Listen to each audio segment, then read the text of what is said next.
We've talked a lot in this show. We're going to talk a lot more about the growth of the power of big tech companies and how they are now a far bigger threat to your civil liberties than the federal government ever was.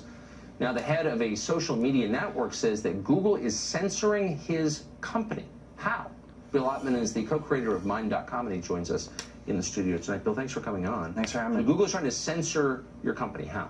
So we got banned from their advertising platform, probably caught up in their out-of-control algorithms, which basically blanket ban companies based on certain keywords with no real rationality. So just for perspective, I'm not overstating it when I say if you're banned from Google's ad platform, I mean, that can be death for a company. It can. It's actually killed tons of companies and content creators on YouTube who are demonetized. It's a pretty serious situation. So they have the power to just snuff out a young company. Why did they do this to you, do you think? Did you do something wrong?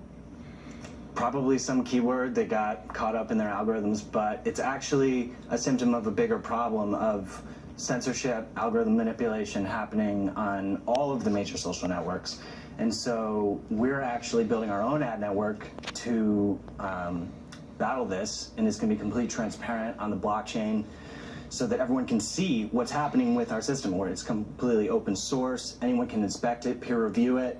So this is how things have to be. It can't be proprietary. They can't. And one thing that I think the news-consuming public doesn't understand is that almost all news you read online is controlled by Google and Facebook because they control, what, 90% of the ads. So they're in charge. They own all the news sources, in effect. And when you go to people's websites who host Google Ads, Google's actually spying on you through those websites. So by putting Google Ads on your website, you're actually becoming an agent of Google.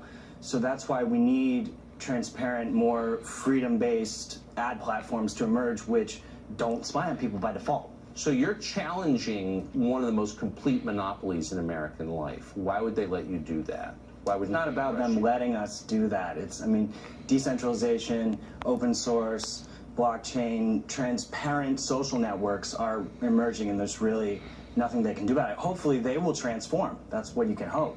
Huh. So you think that they have this power, the federal government has done nothing about it, they have a monopoly over, basically, over all digital information, and the federal government refuses to rein it in for whatever reason. You think you can provide an alternative to that? You can free up the system from their control? Yeah, I mean, it's happening. Free, open source, decentralized networks are rising What's it going to be called? I mean, it's going to be a network of networks. The next big network probably is not going to be a centralized site. It's going to be a multitude of networks interoperating so that it actually can't get censored. So you think that this will radically disempower Google and Facebook? I think that this movement will, for sure, yeah. Yeah. Hire bodyguards. Oh, Bill, that's what, just kidding.